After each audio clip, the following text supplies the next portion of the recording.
It is 10 minutes after the hour of 6 o'clock on March 25th. This is a regular board meeting for the Vernon Hills Park District Board of Commissioners. Could I have a roll call, please? Commissioner Robbins? Here. Commissioner Moline? Here. Commissioner Senti? Here. Commissioner Kessler? Here. President Dorhoeffer? Here. If we could all stand for the Pledge of Allegiance, please. I pledge Allegiance to the flag of the United States of America and to the republic for which it stands, one nation, under God, indivisible, with liberty and justice for all. First item on the agenda this evening is the omnibus vote agenda. Items under the omnibus vote agenda are considered routine and or non-controversial and will be approved by one motion. If a separate vote on any one item is desired, it will be pulled from the omnibus vote agenda and voted on separately. Items in the omnibus vote agenda for this evening are the minutes of the special board meeting dated February 25th, 2021, minutes of the regular board meeting dated February 25th, 2021, minutes of the special board meeting dated March 18, 2021, minutes of the special board meeting dated March 21, 2021, payables and payroll through March 25th, 2021, the amount of $365,258.76. Could I have a motion to approve? So moved. Second? Second. Discussion? Roll call. Commissioner Moline? Yes. Commissioner Senti? Yes. Commissioner Kessler? Yes. Commissioner Robbins? Yes. President Dorhoeffer? Yes. Next item on the agenda is the financial reports for the period ending February 28th. Jeff, are there any changes to the financial reports as they currently are on file? No, there are not. Very good. Next item on the agenda is the welcome to visitors and public comment period. Seeing as there's no one in attendance, we'll move to unfinished business. We have none. We've done a nice job of cleaning everything up. So we'll move to reports and communication. Executive Director Jeff Woodruff. Jeff? Okay, thank you. Just a handful of things right out of the gate. Just want to congratulate the district for being awarded one of the park grants, one of 12 park grants that was distributed across the state of six park districts, one of 6 park districts. So that was $2.247 million, so just a little shy of $2.3 million that'll be coming our way for improvements at Lakeview Fitness. So I know there are some people that have asked, you know, if the money could be spread elsewhere for other projects, and no, it's dedicated to that. I just got word this afternoon from the Department of Natural Resources. They sent me a contact person and just some of the criteria that you got to follow. We have never received a park grant, so this is a little bit different than like the OSLAG grant, which is a 50-50 match. This is a 75-25 match, 75 from the state, 25 on our behalf. Our budget is a little over $3 million on this project, so our commitment is going to be a little over $700,000 on this project. Met earlier this week with Williams Architects and Lacey and I just to get a preliminary feel and walk through, and then we're going to have to do some updating.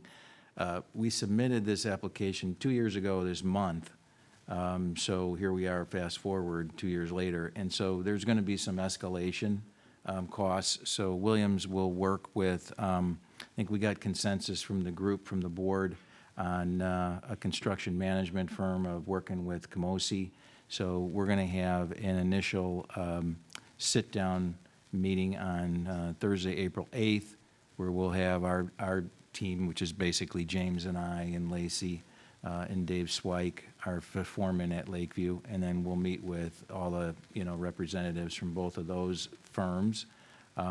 Just know that both Williams and both Camosi will be invited here on our April 22nd meeting so that they can come and present before the board. You can ask questions of them. There will be a contract that'll be available for the board to adopt at some point. So we want to be able to allow you to to kind of vet these firms and ask questions. Certainly if there's anything in advance, I'll be happy to share that. But once I get the contracts, you'll get those in advance. We'll also have that reviewed by Andrew Payne, our counsel, in advance of that, and then we just kind of get things going. From a timeline, early timeline, we'd be looking at probably commencing sometime in summer, like July, August period, probably more like August. And we're gonna fully be a year cycle. It'll probably, look for a completion in August of '22. Now, that's early predictions. We want to make sure we get with the CM, the construction management firm, to make sure that we're all on the same page of what we want to deliver. I'm sure we're going to have multiple meetings in terms of design, things we'd like to see. I know some of the commissioners and I have talked that we want to do some field trips and go look at some other facilities to get some ideas on things that, may be pertinent to our project. So we want to line those up as well. But, the bottom line is we're really excited about having this opportunity for our community.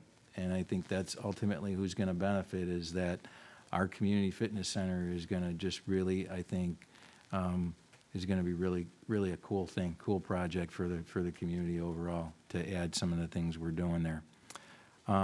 The capital improvement plan, we're going to push off till next month. Amy and I just finished that up this week, just updating that because of the grant and, getting those funds in, and it just it circumvents moving some things around a little bit. And so we'll have that before you for one last look before we look to, push that out. Thank you for taking the time looking at those playground renderings. You have Sugar Creek and Century Park for us to try and advance with a vendor. I'll let Dave or Cindy talk about the liaison meeting update that we had with the village and the school district. One of the things that has come up is just recently the governor finally approved taking our flags down from half-staff to full staff. That's been for the last year since COVID. There was basically all flags, and that was throughout the state, any public buildings. We were supposed to keep things at half staff. And so April 17th, that'll come off. So another few weeks, you'll see our flags go up. Oftentimes we get people in the community that ask us why it's still down, and that's the reason why. You got a resolution before you tonight on just the availability of making our budget available for public display. As I mentioned to you last week in the workshop, there's still time for change. We have a public hearing scheduled for May 6th. That's really the cutoff date. But certainly, if the public has any interest in viewing our budget, it'll be available to them in writing, in hard copy here at Sullivan Center. They can go through it. And then we'll have that public meeting too on May 6th. So there's plenty of time between now and before the board adopts it at our May board meeting for the public. If they have any interest or questions that they'd like to see, they can contact myself or Marla, and we'd be happy to walk them through any questions that they may have. The other two items on there, you see the bocce court is down for a little temporary close. We've got some turf issues going on, so James and park staff are going to be working on that. There's several recommendations on the agenda tonight for board approval that, James is here too to answer any questions on that behalf. And if I could just continue on with a few of the other staff, and then we'll have James talk about parks updates as well. So one of the things within, just from our financial standpoint, is, because 2020 we had a pretty heavy reduction in medical and vision claims by the staff, because a lot of people weren't going to the doctor or they weren't open.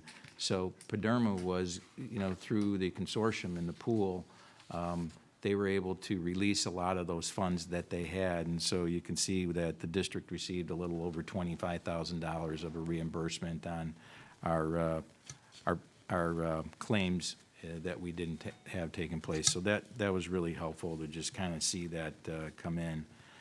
From a recreation standpoint, we're still taking applications in our adult softball leagues up until April 14th. People have interest in that. We're taking applications now for summer camp counselors, for pool employees. So people can go to our website and they can fill out, there's plenty of job openings still. James, I don't know, with the Parks Department, if you guys are still looking for some summer help. Yes, we are. We're still looking for summer help. So there's jobs available if people are looking for them. I know one of the things, and James may talk a little bit further, is we're really struggling to find, we're looking for a facility custodian here at Sullivan Center from 5 to 9 p.m., Monday through Friday. And we've been putting it out there for well over a month, and we're just getting little or no applications.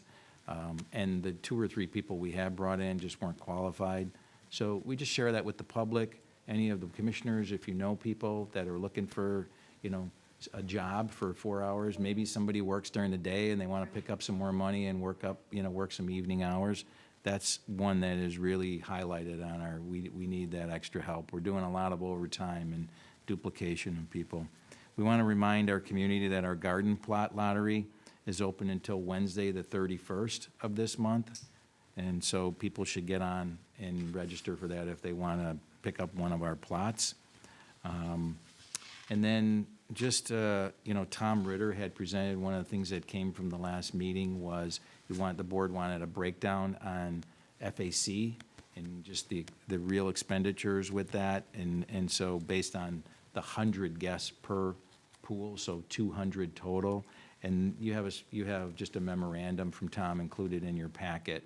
And you can see on that in terms of just the breakdown of revenue, the breakdown on expenses, and the net loss on that. And that, that note includes, it's just utility costs too that are pertinent to that. So you get a better picture, if you will, from what we discussed a week ago or so on that. And right now, we're still looking at just doing Family Aquatic Center, the front half of the pool, those 2 pools that we're looking to open for this summer. So that's that. I know that there's some, James will give you an update on that from a marketing. Our summer program guide is still digital. For this month, we'll be looking at potentially in fall rolling out a publication. We're still kind of up in the air on that, whether we're going to do that or not. I want to thank Commissioner Kessler and Commissioner Sente for their efforts in helping us with the gold medal application. They were part of a committee with myself and Cheryl and Tom. We submitted that yesterday. And I've been involved with this 3 years now with this, but it was really good. It was really good having you two. You took the time, you did your homework, you came prepared. I was really, really happy and impressed at what you guys did and how you delivered to help us. And I think we got, we really added a lot of action verbiage in the application that I think was really enhanced the application. So fingers crossed. We usually find out late April, early May on that. But on that note, I do want to ask the board about, we got this submittal from Jaffe Productions, which is a video production company, whether we want to kind of take it to another level and do the video anyways, whether we're a finalist or not. If we wait till early May to seek out their help, you might find that you might not get in their queue. There's over 100 applications this year, so there's at least 30 more than last year. And so I don't know how many of those are Illinois, but Jaffe does they work in other states. So my question to really the board, and we gave you that submittal, it's about $7,000 on average. We budgeted about $2,500, so we would have to, kick in a little, maybe an extra $4,000 to $5,000 to do this video. And I know talking to Commissioner Kessler and Commissioner Sente about, you'd like to see maybe little snippets, little pieces that we can break off from just a 5-minute video so that we can use them for future marketing. We can ask them that, but my guess is you're going to pay a little bit more than for that extra work. So I think to come to you with just here's what I think it's going to cost us as a district, it's probably closer to $8,000 all in. And that would be new production, script, music, voice talent, different than what we've done in the past where we've had just 8, and we've done it all internal, we've done all the video footage, all the script, and so they would help with that. So just, some guidance on that or comment on that would be helpful. Because if we want to get them going, it would be good to get them now. And let's just do it, whether we're a finalist or not, it might be a good marketing piece to have for the district. Thoughts on that? I have a question. So if we go ahead and book them early, and we, for some odd reason, are not a finalist, I guess we could then still use them for a different purpose, making short little videos to use for marketing versus the one big one. So I guess would we have that flexibility if we booked them, that we could choose how we wanted to use them? I'd have to ask, you know. I would think if you told them, I'm just guessing, I would think if you said to them, look, we need a 5-minute video that's tailored to our, you know, to our application for gold medal, but in the interim, we want you to pull out, you know, we want a 60-second snippet that ties in with conservation things we do for the district, you know, or we want something that ties in with fitness, you know, so that we can independently market those if we're out in the community somewhere and we want to just tailor it to that. My You question looking- was more if we did not need the 5-minute video, or how long is it? It's 5 minutes. 5-minute, if we did not need the 5-minute video for the gold medal award, because Well- we didn't make it for some reason, Oh, and we booked them, how will we use them? We don't want to create a 5-minute video for a gold medal that we're not in. Can we use that to do something else with it? Is my question. Are they, I think when you get them, I would think if you hired them and contracted them, they're gonna get going, and they're gonna schedule, and they're gonna write a script for your gold medal, and they're gonna do your they're gonna be out in our parks and facilities videotaping. They're gonna do what they can to kind of focus on gold medal. so will they start before we're notified? Yes. That's my question to you, is whether you wanna get them, because I thought we just We needed just to have to let 'em book know, them, yeah. so no one else takes them, and we guarantee we have them, but we could wait until we get notified if we made it. Then if we do, could- fine, if not, let's flip how we might wanna use them. okay, that's another question then. I was looking to get them started, just because I think they're gonna have multiple people. And if we tell them, hey, we want a contract with you next week, but, you know, we don't want you to start until we get notified on May 5th. Will they say, and we gotta turn this in by June 1st or June 2nd, because you'll get about 3 to 4 weeks to turn it around, usually about a month. So the question therein lies then, are they able to fit us in their schedule if they have multiple people asking the same thing? We can ask. Yeah, I can ask. That was my concern. I think more, I'm just looking, are you guys willing to put up that kind of money? Because I think when you get all said and done, you're gonna spend $7,000 to $8,000 per their proposal. That's what they said, you know? Anybody have any feelings? Commissioner Sente?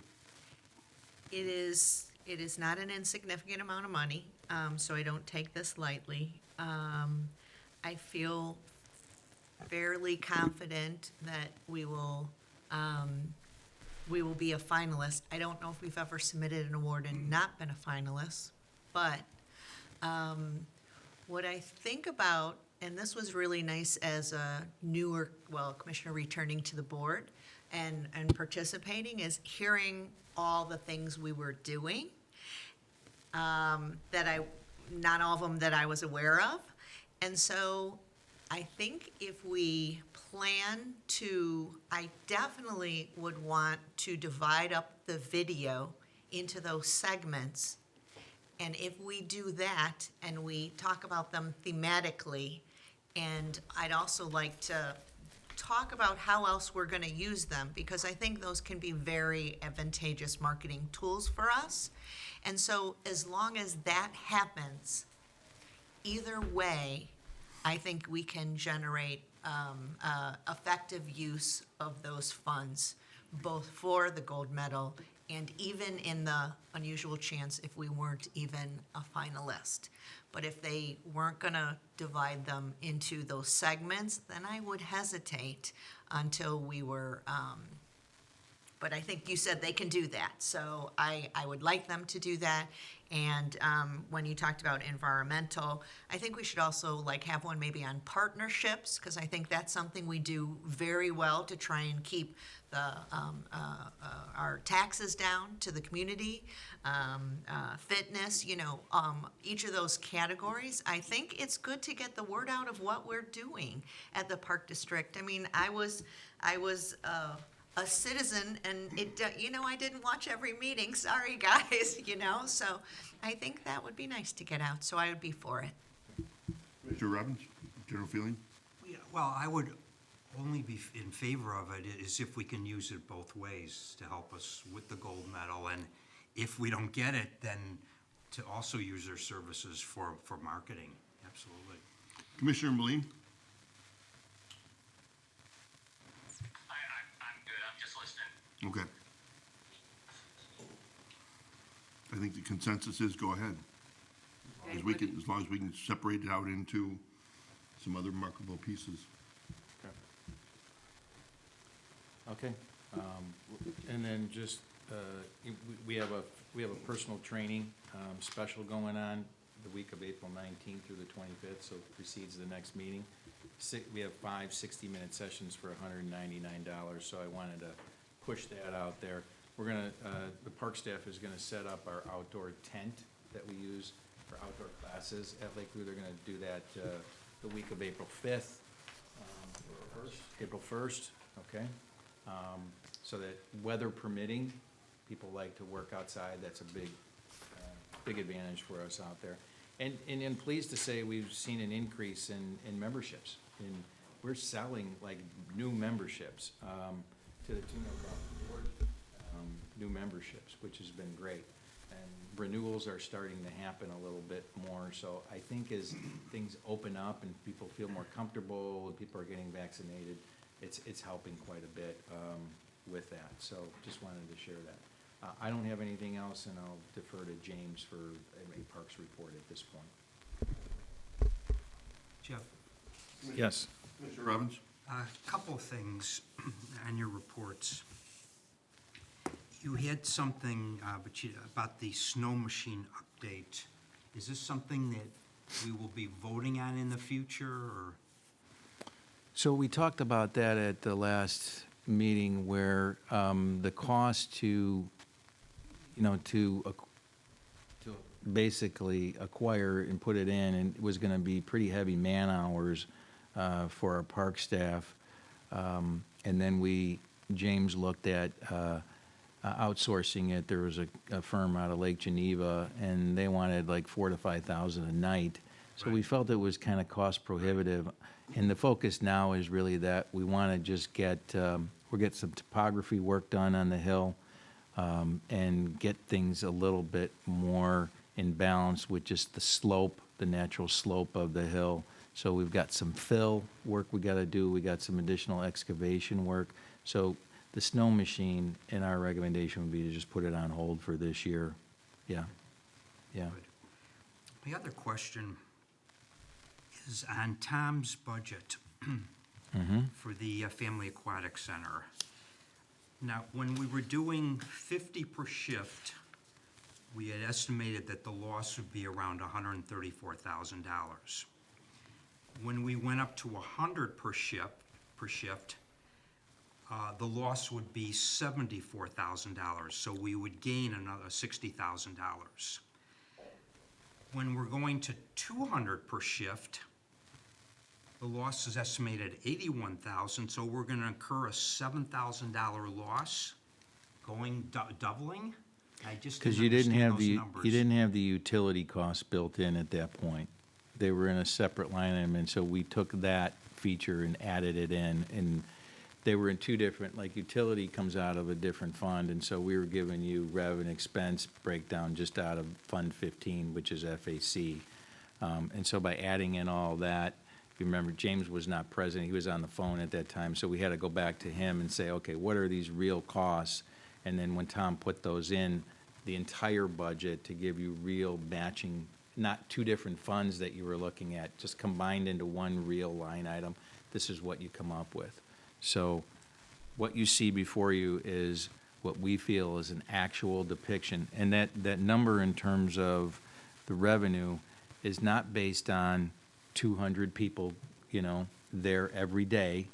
It's based on about 170. And again, we had about 30, roughly 15 for each pool that we would have in terms of, just regular attendance. And then it's also based on, resident versus non-resident fees. Last year, we were the only pool open in the area, so we had a lot of non-resident guest fees. We don't expect that this year because everybody else is opening their pools. So our fees went up $1 from $4 to $5 for our residents, and so that kind of accounts for that. I hope that answers your question, Bruce. Yeah, so again, just to repeat, so the 50 and the 100 did not include any utility costs? Correct. Gotcha. Okay, And thank how you. many days of operation, did you assume every day was open? No, or did so you based a on this percent? schedule, we could be open 63 days. We're 9 weeks at 7 days a week. We did the budget based on 54 days. So we took 1 day per week that we would be shut down for weather. Okay, So, yeah, it's about, I think it's, around 12 to 13% of the time that we that's would be. typical. I Yeah. know last year was a good year, but Yeah, when you think if typical- you're open 63 days and you're only going to open 54, you're going to have 9 of those days closed, I think that's a fair estimation. Last year, we didn't do that. We said we're going to be open 30 days, and we gave you a budget for 30 days. So this year, we came back, and we told you we were going to have 100 people every shift. No. So this year, we're downing the number, we reduced the number of people who would be, and I think it's a lot closer to, yeah.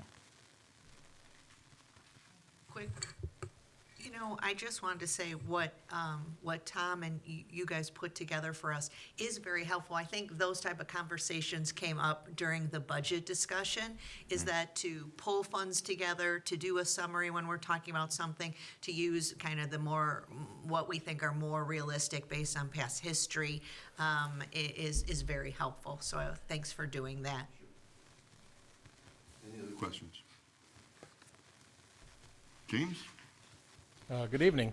I just want to start with some statistics from our winter season. For almost 2 months, we had about 27 days open for Sled Hill and 31 for our ice rink.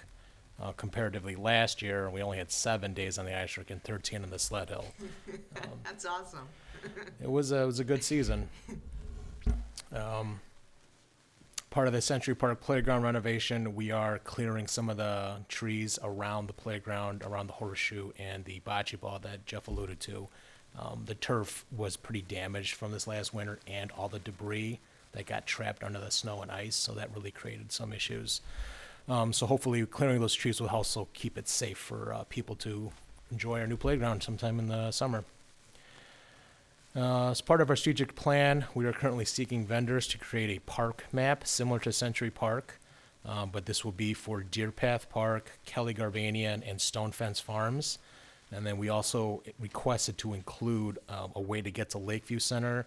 And it's not our property, but the Village Arbor Theater is right there, and we do get a lot of confusion on whose property it is. So it's just an arrow pointing to the right direction to where that is. The map will include park amenity locations, the distance of the paths from the Warrington Drive area all the way to Route 45. Just a friendly reminder to our dog owners, keep your dogs under control with a leash no longer than 6 feet, and then please clean up after them. Thank you. Staff are starting to repair plow damage, so if there's a concern that we may have overlooked your park or your path that you frequent, just please contact the park department. Jeff, Ruth, and I met with Wald Architects recently to start the design process for the child care kitchen. We are scheduled to meet again sometime next week to go over some drawings and then hopefully go out to bid sometime in April and then bring it to the May board meeting for approval. We are looking to use the 5th unused classroom as a temporary kitchen, and then figuring out an alternate way, most likely off the parking lot through the playground as an entrance, so the contractors don't commingle with them. And then last, I just want to have a big thanks to my maintenance staff for keeping up with the parks and facilities during our snow events in the frigid air. We had more snow than we've had in the last 4 years combined, I think someone said. And we've received a lot of thanks from residents who were able to get out and walk around because there was really nothing else to do. And so we really dedicated ourselves to getting our paths clear for all of them. 2 more things. One, we are planning to open our outdoor restrooms the week of April 5th. We plan to have them all open by that weekend. And I got word from Public Works that VHAC is scheduled to open the week of April 12th, their restrooms. And then last, John Christensen is working on our athletic fields. He has dragged every single ball field at least once to let it dry out, and he has lined the soccer fields at VHAC, the soccer fields at Deer Path, Hawthorne Melody, the lacrosse fields at Deer Path are all done. So he has seen a lot of activity this week as spring break, and we love seeing that. And that concludes my report. If there's any questions. Any questions for James? Commissioner Sente. The park map that we're doing is for all parks, you said, and we're including the Arbor Theater. Did I understand that right? Yeah, just the parks that I mentioned. So Oh, Deer just Path, the parks that you just mentioned, Deer Path, not all of them. Garvanian, and Stone Fence. Okay, 'Cause they're- then, I just thought there were all of them, and you included the Arbor Theater, and I was asking, are we locating VHAC? I know it's very large, but I thought it was more a district map, so I misunderstood, so take that question away. And you said in May, at the May board meeting, something will come for approval. Will that be the design or the contract, or Contract and design, both together? yes. Okay, And then we're going to try to go out to bid as soon as we can. okay. Any other questions for James? Thank you very much, James. Next item on the agenda, Commissioner Committee Reports and Communications. I'm going to turn it over to Commissioner Kessler to fill us in on the Liaison Committee. Oh, my goodness, I gotta try to remember. So, meeting with the village and the school board, District 73, was, it's always a good thing to update each other, what we're doing, how we can work together, how we can help one another. And I hope I'm not saying anything that the village is still working on, but they talked about not being able to do the 4th of July parade and what they're gonna do with the fireworks. There was so much unknown because of COVID, and so there was concern about that. There's concern about the summer celebration, whether they could do that.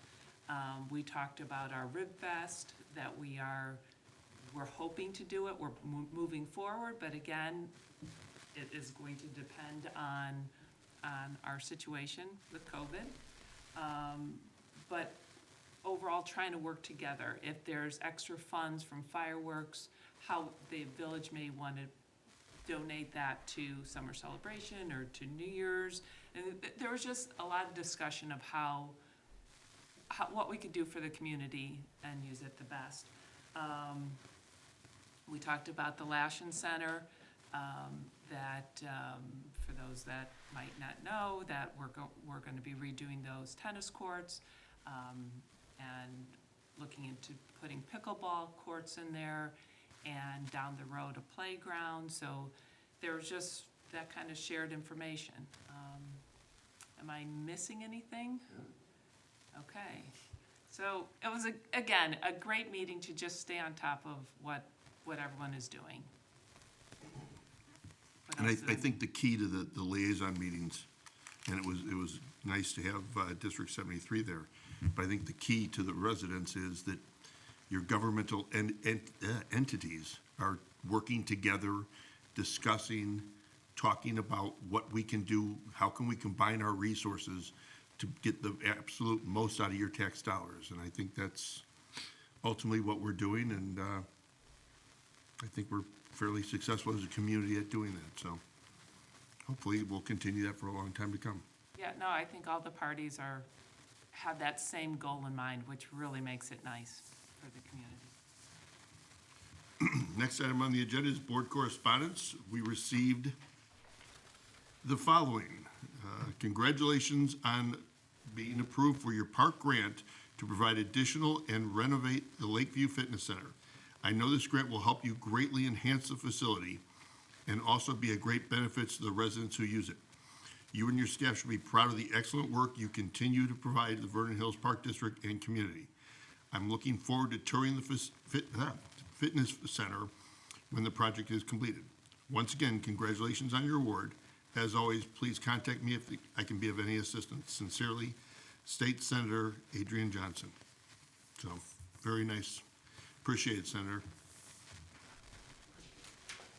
Next item on the agenda is new business. We've got a couple items under the Hartman Fitness Center recommendation. Could I have a motion to award the installation and site contract work for this project to all surface installers in the amount of $15,965? So moved. Second, Second. discussion, roll call. Commissioner Meline? Commissioner Robbins? Yes. Commissioner Kessler? Yes. Commissioner Senti? Yes. President Dorhofer? Yes.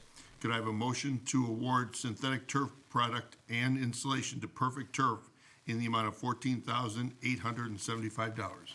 So moved. Second, Second. discussion, roll call. Commissioner Kessler? Yes. Commissioner Robbins? Yes. Commissioner Meline? Commissioner Senti? Yes. President Dorhofer? Yes. Next item is the Century Park Boat Dock Shelter Roof Recommendation. Could I have a motion to award the project to Anthony Roofing of Tecta America in the amount of $24,556.45? So, Second, second. discussion, I do have just one question. This is the only quote we got was from Anthony Roofing? Yes, I did receive a couple verbal quotes. Anthony Roofing was about $12 a square foot. Everyone else was like 18 to 20. And they didn't want to touch the skylight. So I had to get a different carpenter to remove the skylight and put down the board, which would have cost even more. And then we've used Anthony in the past, and they are part of a co-op agreement nationwide. So, We've used them in the past? yes, we used them for Peterson Park. Okay, thank you. any further discussion? Roll call, please. Commissioner Senti? Yes. Commissioner Meline? Commissioner Robbins? Yes. Commissioner Kessler? Yes. President Dorhofer? Yes. Next item on the agenda, the athletic paint striper recommendation. Could I have a motion to award this purchase, excuse me, to Conserve FS in the amount of $13,570? So moved. Second, Second. discussion, roll call. Commissioner Robbins? Yes. Commissioner Meline? Commissioner Senti? Yes. Commissioner Kessler? Yes. President Dorhofer? Yes. Next item on the agenda, 2021 Landscape Bed Maintenance Award. Could I have a motion to award the contract to Shamrock Hardscapes and Restoration Incorporated in the amount of $46,000? So moved. Second, discussion, roll call. Commissioner Kessler? Yes. Commissioner Robbins? Yes. Commissioner Meline? Commissioner Senti? Yes. President Dorhofer? Yes. Next item on the agenda, Resolution 02-21, display of tentative fiscal year 2020, or 21/22 budget. Could I have motion to approve Resolution 02-21? So moved. Second, Second. discussion? Roll call. Commissioner Senti? Yes. Commissioner Robbins? Yes. Commissioner Meline? Commissioner Kessler? Yes. President Dorhofer? Yes. Next item on the agenda is the semi-annual review, approval, and/or release of closed session minutes. Would any commissioner like to make a motion to make the minutes of the closed session of January 28th, 2021 be made available to the public, it having been determined by the board that they no longer require confidential treatment? So moved. Second, Second. discussion? Commissioner Kessler? Yes. Commissioner Meline? Commissioner Senti? Yes. Commissioner Robbins? Yes. President Dorhofer? Yes. Would any commissioner like to make a motion that the park board hereby determines that the need for confidentiality still exists as to the remaining closed session minutes or portions thereof not previously released for public inspection and the same shall not be released to the public for inspection at this time? So moved. Second? Second. Discussion? Roll call. Commissioner Meline? Commissioner Kessler? Yes. Commissioner Robbins? Yes. Commissioner Senti? Yes, President Dorhofer? Yes. Would any commissioner like to make a motion to approve the destruction of the audio tapes of the closed session held March 28th, 2019 and September 19th, 2019, having been determined by the board that appropriate minutes were recorded as approved and met the written minutes requirements of the Open Meetings Act, and at least 18 months have passed since the meetings were held? So moved. Second? second. Discussion? Roll call. Commissioner Meline? Commissioner Robbins? Yes. Commissioner Kessler? Yes. Commissioner Senti? Yes, President Dorhofer? Yes. Next item on the agenda, the Century Park and Sugar Creek Playground renderings.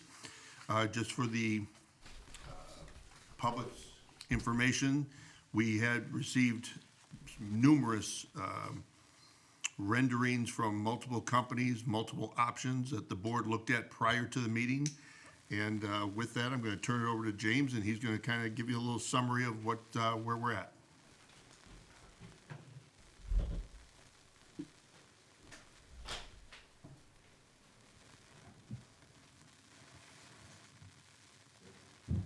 For Mike's benefit, he's not gonna see that. visuals. No, how do I do that? Yeah. Does it warm up? No, thank you.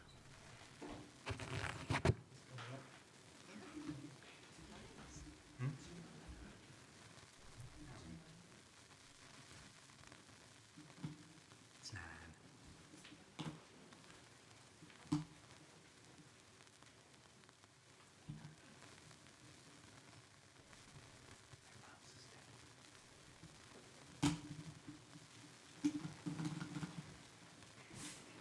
Okay, good evening. I'll try and go through all the playground renderings from all the manufacturers, but first I'll start with a couple of notes. The entire budget for both playgrounds is $245,000. Part of that budget is equipment install and some ADA levy funds that we did, including last year's ADA levy that we did not use because we suspended all our capital improvement plans. We can use these monies for Century and Sugar Creek as they were specifically named in last year's levy. There are some site amenities that need some replacements. There's benches, concrete walkways, some new trees. These all have been considered while budgeting for this project, these two projects. At Century Park, just a little history. Specifically, there are 2 red maple trees that were planted in '99 and near the new playground back then. These are doing marginal at best. We feel that the excavation of the site will further damage the trees, and a new concrete walkway will have to be replaced, including 2, or at least 2 benches with the new playgrounds. I think we should put 4 in. Currently, there's a 2 to 5 section, a 5 to 12-year-old section, 2 bucket swings, 2 belt swings, an entire swing, and then a couple of spring rockers. Just to note to the public that there is a playground not more than a quarter-mile away that has a 60-foot zip line, a large pyramid neck climber, and a triple pod spinner. We call this the teen area internally. A little history at Sugar Creek. The playground is a 6-foot detention area, so if you think about a 6-foot person, you could barely see the top of their heads if you're walking on the sidewalk. There is a sidewalk entrance from the path down to the playground area with a metal handrail that needs to be replaced. 4 wooden benches inside the detention area that we should replace as well. Currently, there's only a 5 to 12 section, a couple of spring rockers, a neck climber, a short zip line, I think it's 6 feet long, and that's it. For location, Hawthorne Club Park is only, it's not even a mile, I think it's 3/4 of a mile And then Vernon Township has 2 other playgrounds within a mile, very close. Should have done this. So, from 99, installation is approximately 35% of equipment cost. For Century Park and only Century Park for right now, we are putting in a unitary surfacing similar to Kids Castle or the District 73 kindergarten playground we just put in. That is not part of the 128 budget, as you see at the top. There's a large section of asphalt path that will be removed to fit in more play equipment. This has been represented well in the renderings. It is not there. Unlike a traditional playground, this is a larger space. We are doing unitary surfacing, so the construction timeline is 6 to 7 weeks. We're looking at removal, excavation, install, and the surfacing. Kids around the world usually has taken our playgrounds and send them overseas, but logistically, getting stuff out of the country right now is almost impossible. So he would just have to sit on it and pay storage fees. This would have been a nice playground for countries that.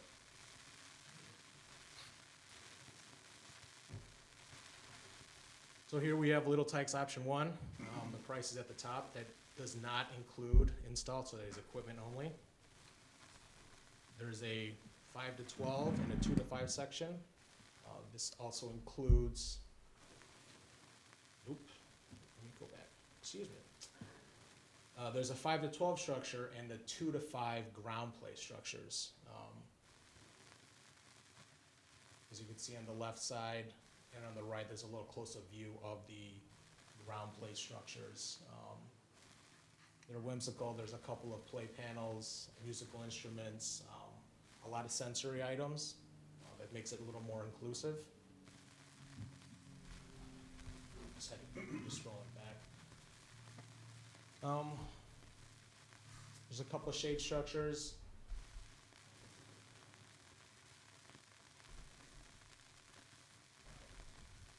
Sorry about this. The shade structures are a nice touch for this. They consider the small areas top builder line, their individual houses or storefronts. Here, this is the top line that we're speaking of. I'm going to speed up to 2 more so I can show you the spinner. On the right-hand side, the left, that's an inclusive Voltaire spinner. It's really inclusive. It's for people with wheelchairs or physical disabilities. It's easy to get in. There's handrails. There's a high back. And it spins well. There is a regulator that makes it not go as fast as one would like. On the right-hand side is another close-up of some of those playhouses that we sell.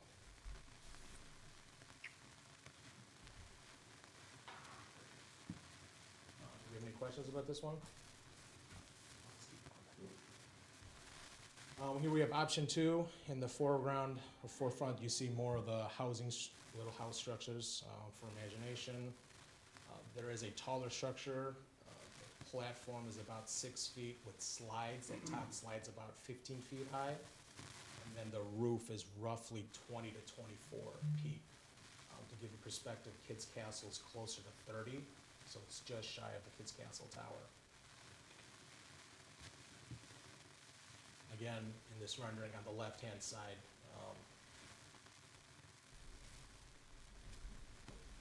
you can see the little houses, and the blue one is the Voltaire spinner again.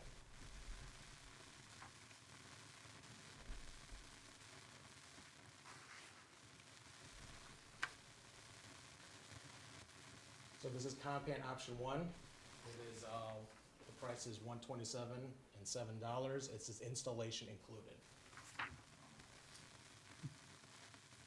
This one includes a 2 to 5 structure, a 5 to 12 in the foreground or front. And then on the left-hand side, that's called the Supernova spinner. It's an angled spinner. You can either run on it, you can walk on it. It has several hundred ball bearings on the underside, and it is safe. They've made it, there's a guard that keeps your fingers from getting caught underneath. That's something that will need to be maintained. This one has a new feature on the left-hand side. It's called the Cliff Rider. It's a bridge that you go from platform to platform, and it is a torsion spring mechanism that literally vaults you from one platform to the next. So the images of the 5 kids with the red shirt, that is just an action shot of them going across. Something like the Three Stooges would do. So how far apart are the, That's probably about 10 feet. 10 feet apart? So when no one's on it and it's in the middle, You have to push it back. oh, it doesn't just stay in the middle, Just stay okay? I was like, where are they gonna reach? You Okay. jump to it. Okay, thank you. So this has been approved by STMA and Consumer Product Safety Commission to use. Their thought process is with an open platform with just a railing, you could still fall the 6-7 feet. It's a nice new one. So, you can't really see it here. The TV screen, on the bottom right corner, they put a hammock under the slide. It's basically an ADA chair, but kids can just sit in it and just hang out. This does come with a web swing, which I can show on the next slide as well. This is option 2, 127,702. This is installation included. This is called the Robinia line. It's a wooden structure. It's real wood. It is black locust. It's a dense wood, and they ensure it's rot and insect resistant. It is not treated. So unlike the old Leathers playground that we used to have, where we had to put linseed oil because of splintering, this is a smooth wood that they've sanded down to be safe for kids to run their fingers along. There's a 2 to 5 structure, a 5 to 12, 2 bucket seats, 2 bucket swings, 2 belt swings, and then the bird's nest swing on the right-hand side. It's a rubber exterior with netting, rope netting in the middle, and you can see there's 5 kids swinging on it. On the left side, you can see a different view. That is I would say a 12-inch thick rope bridge with guide ropes on the side that kids can walk across one at a time, 1 foot in front of the other, and that is about, I'd say about 5 feet high in the middle. From platform to platform, it's probably 6. They also have a couple of, on the bottom left corner, there's a couple of 0 to 2, they call play panels for young walkers.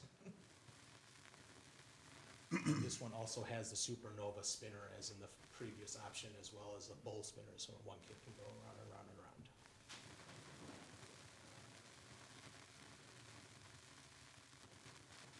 There we go, we have landscape structure, option 1. It's $125,064. This includes installation. There's a 2 to 5-year-old structure on the left. There's a larger 5 to 12. There's only 1 bucket, 2 belts, an ADA swing, and then a friendship swing on the right side. I'll click to the next one. This friendship swing here is the bottom right corner. It's blown up a little bit. It's 2 people looking at each other. Unlike the swing at Peterson Park where it's an infant and an adult, this one is legitimately 2 adults can sit in front of each other. The seats are a thick rubber, flat piece of rubber that they sit in, and they just look at each other and swing.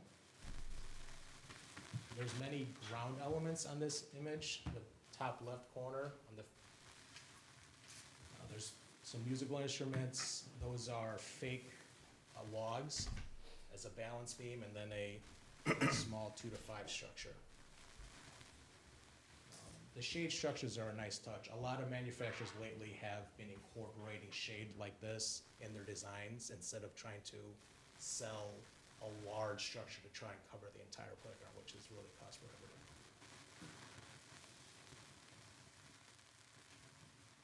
Here's option 2. This one has all the same features of the last one, including the friendship swing and the oodle swing. On the left-hand side, that is the same swing we over at Kids Castle. This one's a little different in terms of play value as well. The bottom left corner, you see the 2 to 5 structure is a little more high activity. It's more of a balanced ropes course, and it does go in a big circle. You can see a little better there. This one also has, in the top left corner, it looks like 2 kids are on a teeter-totter, a standing teeter-totter. Those are actually 2 different spinners. One is a corkscrew design, and one looks more like a big figure 8. And it's really just to see who goes the fastest.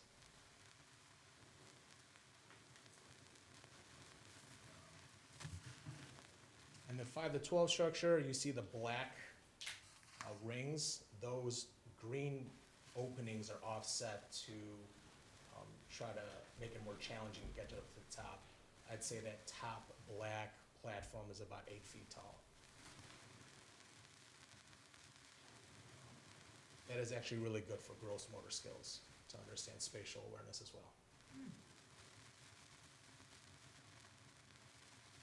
This is a different manufacturer. This is Game Time, $85,340. This is equipment only. There's no installation. They did not quote an installation cost. In this design, there's a 2 to 5, a 5 to 12-year-old structure, 2 bucket swings, and in this image, there's 4 belts, but you can always do 3 belt and 1 ADA swing.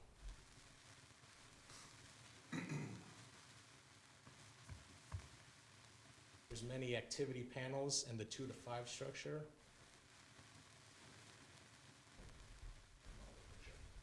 In the bottom right corner, it's hard to tell, but on your screens you might be able to.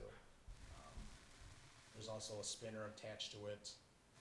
And there's many challenging traversing bridges. The top middle picture, you can kind of see there's many different ways to get across from platform to platform.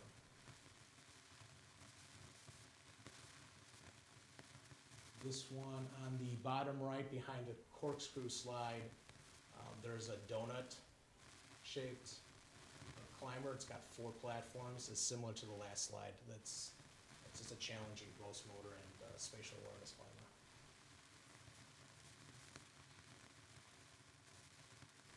This is option 2 from Game Time at $86,009. Again, equipment only, no installation cost was given. Same amenities, same type of amenities, except a little different. I'll go back.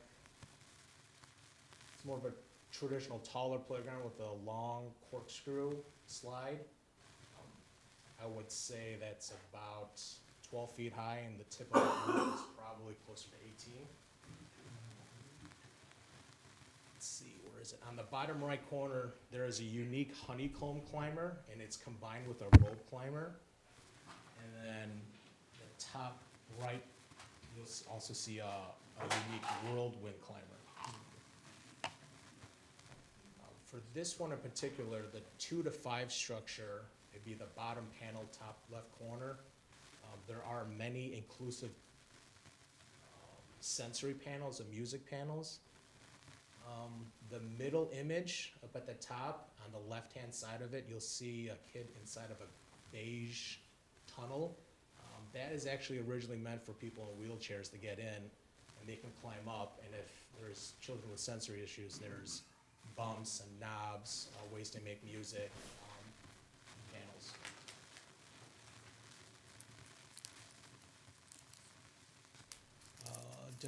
New manufacturer, Burke, option 1. This is $126,346. Installation has been included in their proposal.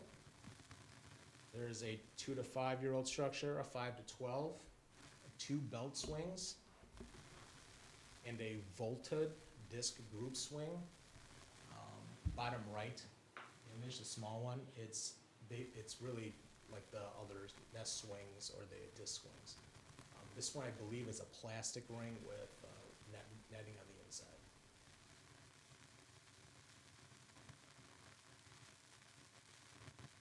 There's a couple of individual spinners. There's a random storefront for kids who want to play pretend. I think it's a grocery store. The platforms are about 6 to 8 feet for the 5-year, 12-year-old. And There's a Manitoua Climber, it's a newer one. It's one of the orange next to the slide on the left-hand side. It's concave versus the other way, and the handholds are arranged a little differently.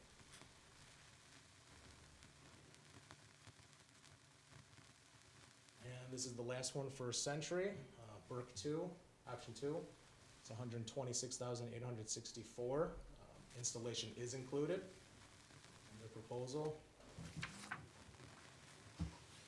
It has a 2 to 5 structure, a 5 to 12 structure, 2 bucket swings, 2 belt swings, and that vaulted disc group swing again.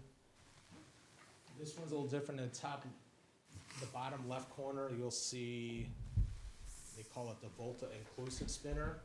This is the same spinner we actually have over at Hawthorne Club, and it's very popular. On the bottom right, there's a yellow piece of equipment. They're calling that an anthill horizontal climber. It's basically a rock wall put horizontally, pitched with another one.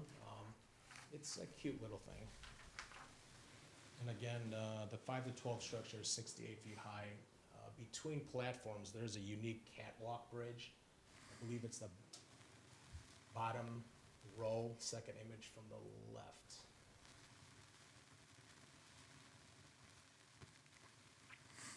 Any questions about Century Park?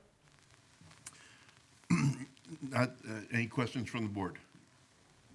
I'd like to get a consensus on which manufacturer we'd like to go with for Century Park before we get into Sugar Creek.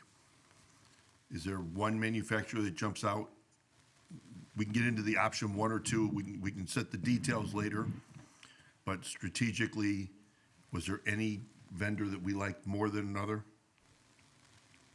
Commissioner Robbins? I like Burke. Burke? I was leaning towards the Compam. Pam? I can't remember what I told you in the other room. I'm not sure now. It was landscape structure. It was for the Century Park, it was Compan. We can show you. For the, right, I think we like, yeah. Yeah. You like the compan for Here's the wood. Century. This is the wooden one, and this is the, Can we go back to Compam? Okay. so this is the one with that.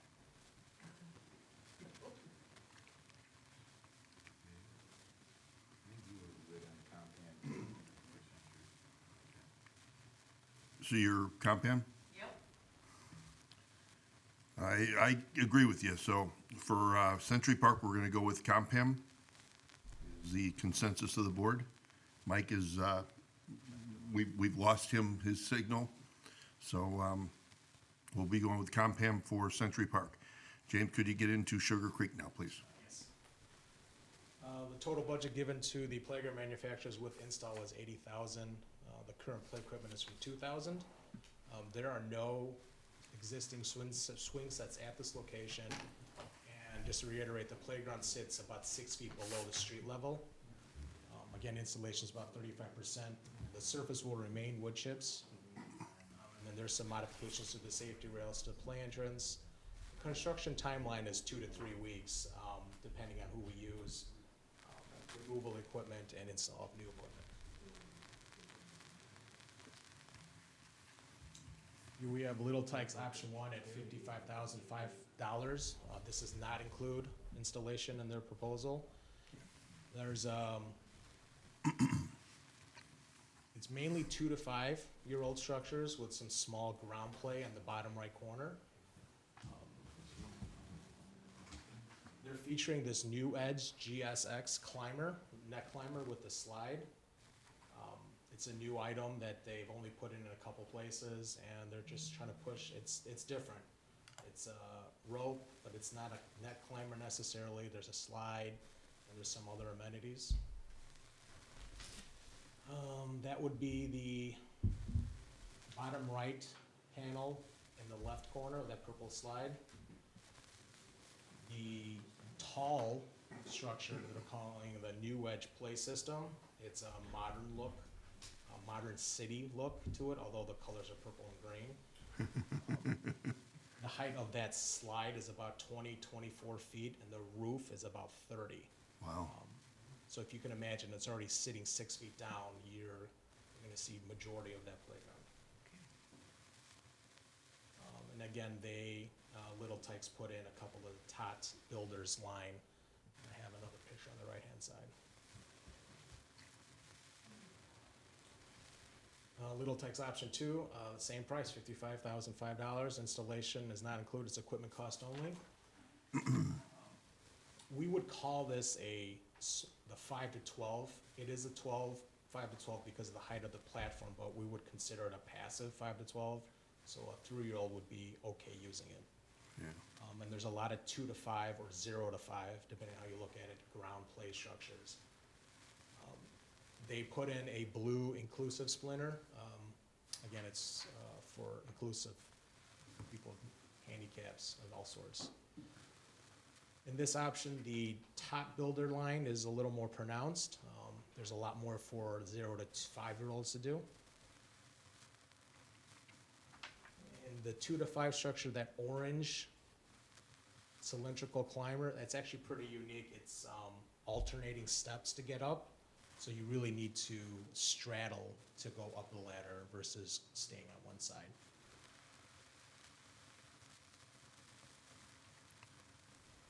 Landscape structure option 1. Just a reminder that those clouds would be barely seen from the roadway as it is 6 feet down, so it actually would look pretty cool from the walking distance. Well, we'll call them whimsical at the best. It's another 5 to 12 passive structure, and it does have a roller slide. We do have a roller slide over at Donnelly Park. They did stick some swings in. There are no swings currently. There's 2 belts, 1 ADA and 1 bucket. They're introducing the Alpine slide. It's the bottom right corner, that green slide. It banks and then it widens at the end. So it gives a different feel to when you exit. One almost flips onto their hip when they're getting out. If they're going fast enough, it's newer. And they also introduced a couple musical panels.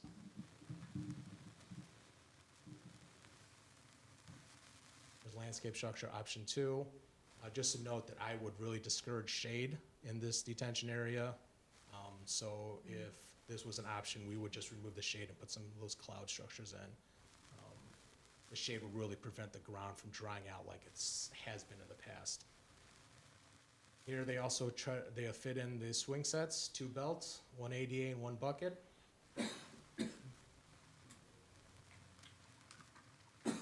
Again, consider this a passive 5 to 12 structure. They're calling this the Beachcomber series. The colors really bring out the beach theme. This is landscape structure option 3. This is completely out of our budget, but it fit, and I just asked the manufacturer because many of the other playground manufacturers put something similar in their renderings. This is $101,962, installation included. This is what we would call an aggressive 5 to 12-year-old structure. And they also were able to fit in the swing set. To give you an idea, the top of that slide is probably about 5 feet, and the top of that blue dome is probably closer to 7. One could crawl to the slide without having to go up any of the ropes down that black walkway. There are amenities underneath to climb and hang out and sit. This is a very newer structure. I think they've only put like 5 or 6 of these in the country. River Trails Park District put one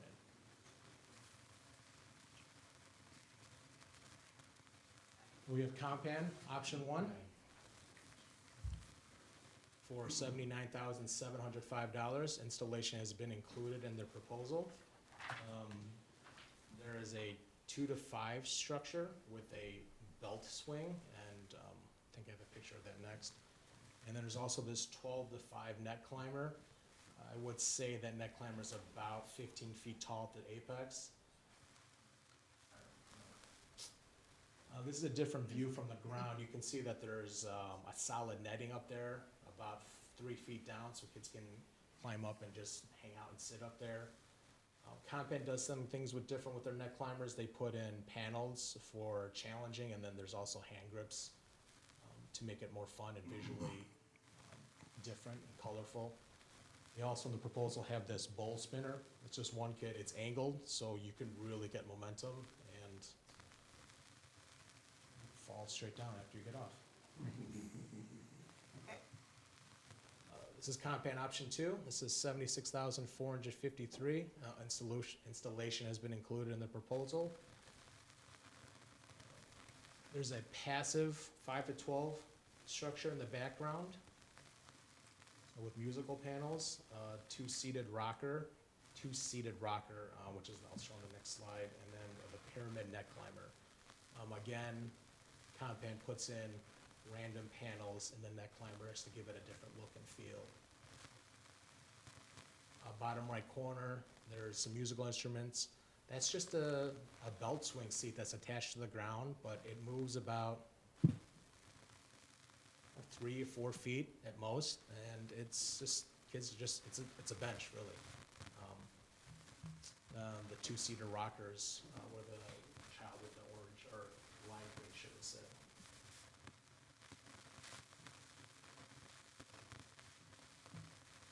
We have game time option 1.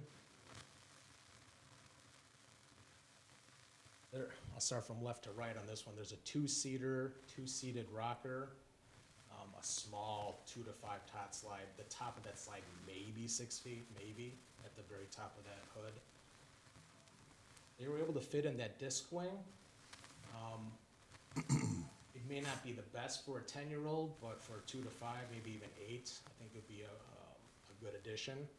I think that railing, again, is at 6 feet high. And then the 5 to 12 aggressive neck climber with no slide. I say no slide because in 2 slides, the 2 more forwards, you'll see the slide that they put in, and you see the cost difference here.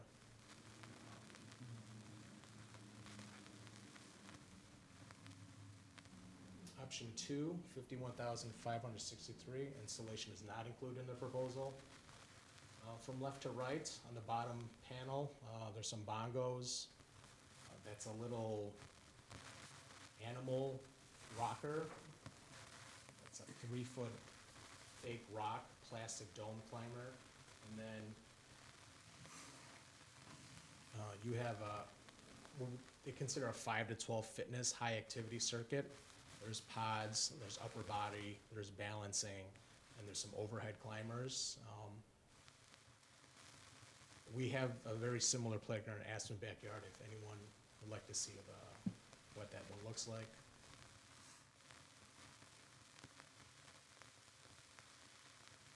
Option 3 is literally option 1, except it has a slide and it's orientated slightly different. At $77,677. That's without installation.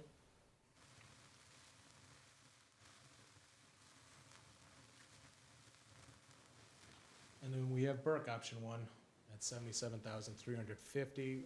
Installation is included in the proposal. There's a 2 to 5 structure and a 5 to 12 structure.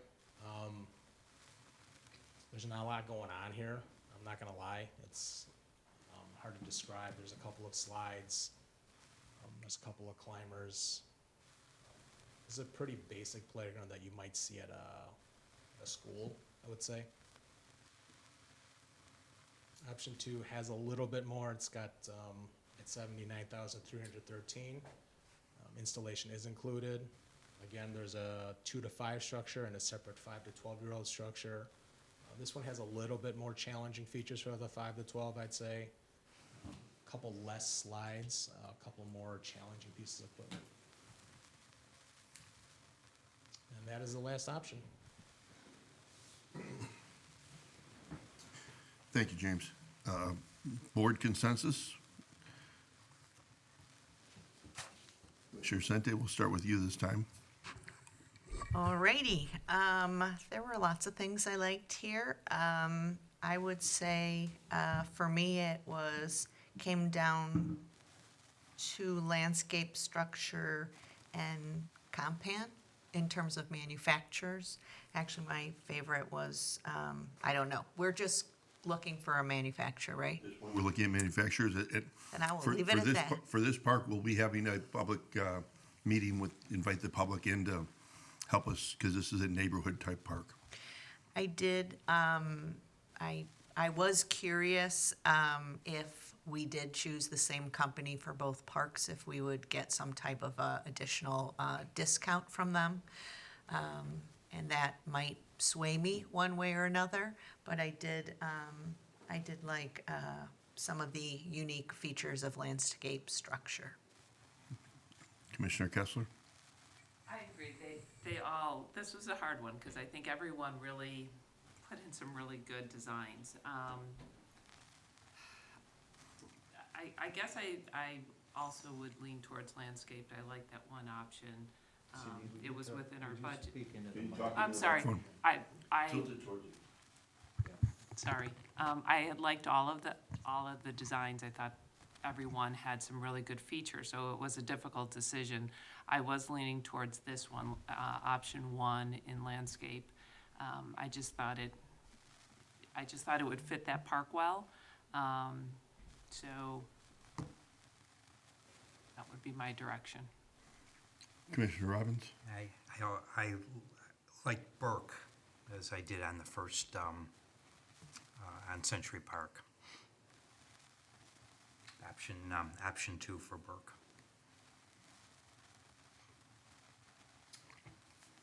And James, you were not enthralled with Burke's presentation? I would say option one, I guess, this is something that you would put at a school, because it's just a lot of kids. And this is a neighborhood park, and I would like to do something a little different than just have a typical playground that you would see at an elementary school. Can you back up a little bit, please? It's game time. Okay, keep going.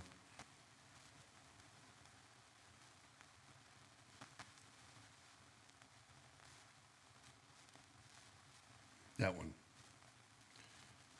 I like that one. I Huh? thought, It's about $10,000 over budget. 22.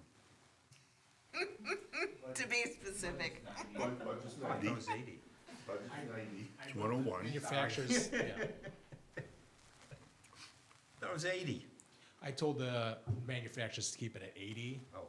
Because if we go to a community meeting, it will go up. Okay. This one really intrigues me.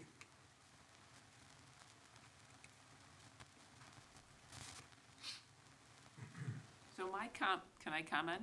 Of course. I also like this. I wasn't sure if this is the right park for it. It seemed like it accommodated a lot of kids. And I think of Sugar Creek as a little bit of a smaller park. So would this fit in maybe one of our larger parks? Valid point.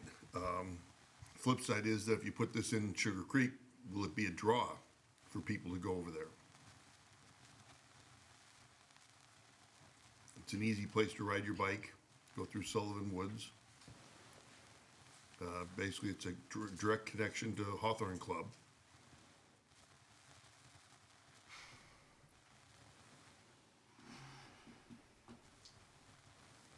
Could we look at option one again of that landscape?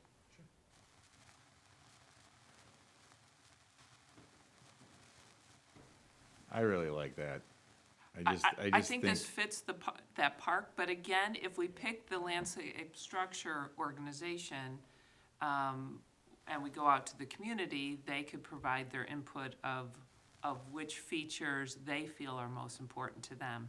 You could you could take landscape structure and take these 2 or 3 renderings, and they are different. You're going from 80 to 110 grand. So you just gotta decide, if you wanna. I mean, I feel like if we went to them with 80, there's always gonna be, like James mentioned, we've been on these where we wanna squeeze in a few extra things or upgrade. And so if we start with the 80, it gives us a little more room to offer the the features they're looking for. I think the thing, you know, what James had mentioned too, and you guys know, is at Sugar Creek, it's 6 feet below the, you know, the road. So when you're driving by, it's kind of, I think it would be, from a design, I think it would be kind of really, really cool to have something that elevates above the ground, you know, like these clouds that would give you, as you're walking by or riding by, that would kind of give it a nice curbside appeal. But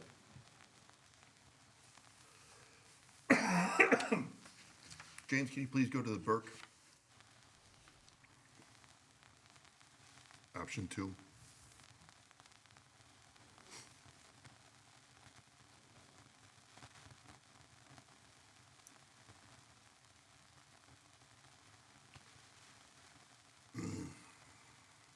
I think, again, when you look at a playground, you know, you gotta try to, I know the colors tend to grab you, so when you look at something that's maybe got those grays and blues, but I think look at the elements of the different features, that's helpful.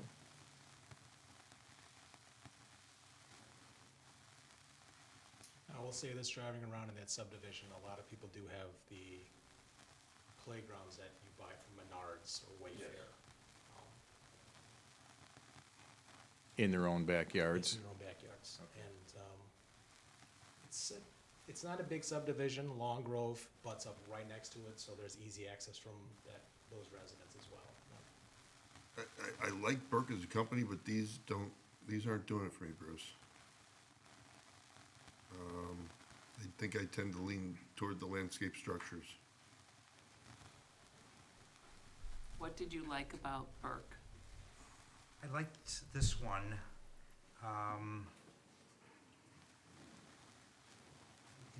To me, I liked all the different options that were on there. Of course, you know, I'm looking at it as a 72-year-old person. I should have brought my 8-year-old granddaughter with me to look at these things. I think to me, I see so many slides that it's nice to have a little more diversity with some other elements. Again, whatever you guys Yeah. want, I'm fine with. I mean, really, there's really something to be said for what Commissioner Robbins is saying. I mean, I'm not the clientele for this, and so I went into this seriously, and we were all giving our opinions, but if you, as someone who has young kids, and what we see, and, you know, I'm recently back on the board, I could give in on some of these too. Of the 2 Burke options, I did like this one better than number 1. My original favorite was landscape structures number 3, over all of them, but I hear what you're saying. Commissioner Kessler's point also resonates with me. And so this conversation, it kind of is like, I like that, but maybe it is better somewhere else. But landscape structure, both times, I liked the designs, and so I felt for this park that would be a nice manufacturer to go with. This is a classic design. It will never get old.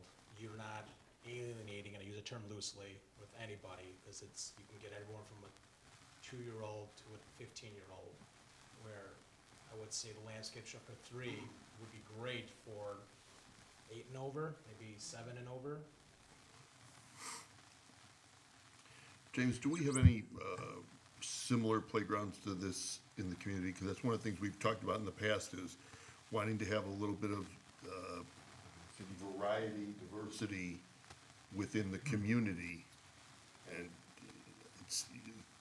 I guess that's partially what's grabbing me is, I think I've seen this playground in our parks. Yes, it's different manufacturer, but like Hawthorne Club has a double whoosh slide in the bottom left corner. And that's the closest park next to Sugar Creek. And they're also Burke too. And to your point, we've done a really good job, I would say, the last 6 years of putting in unique playgrounds. It may be the same, but there's something that's different about each one. Kids Castle, we put that giant spinner over at Rainey, the ship theme at Donnelly.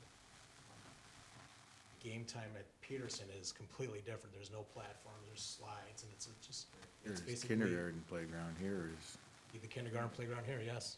really unique, a lot of stuff, yeah. All right, so landscape?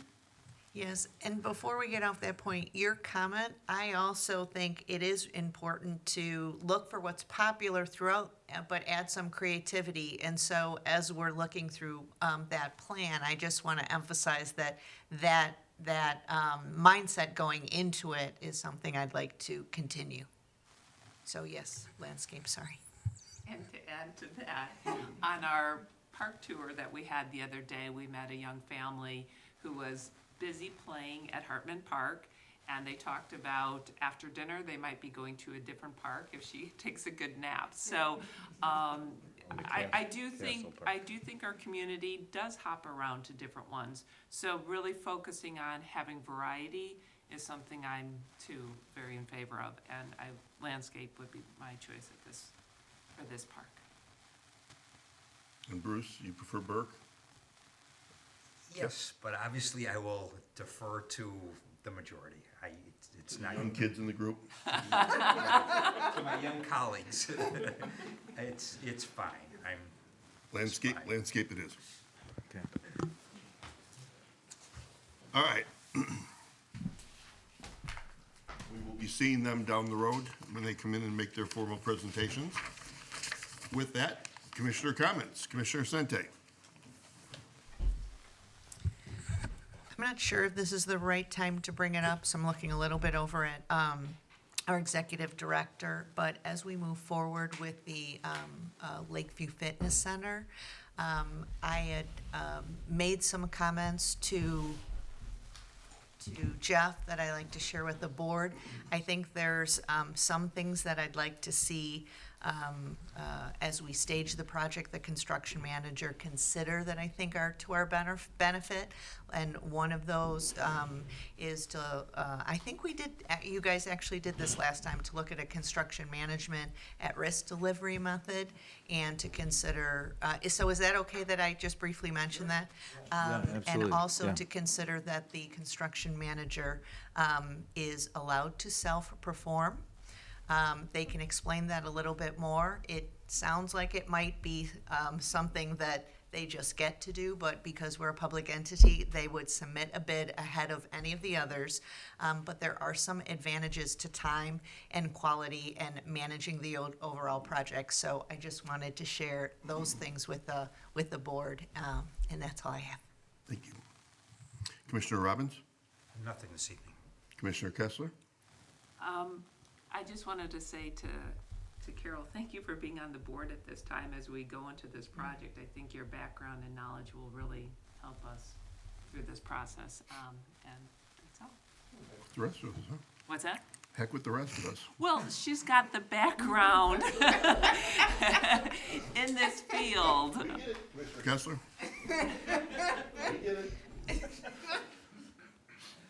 God curls here. Commissioner Dorhofer has nothing. Motion to adjourn? He said enough. Motion to adjourn? So moved. Second? Second. Third. Roll call. Yes. Yes. Yes. Yes. We are thankfully adjourned. So you guys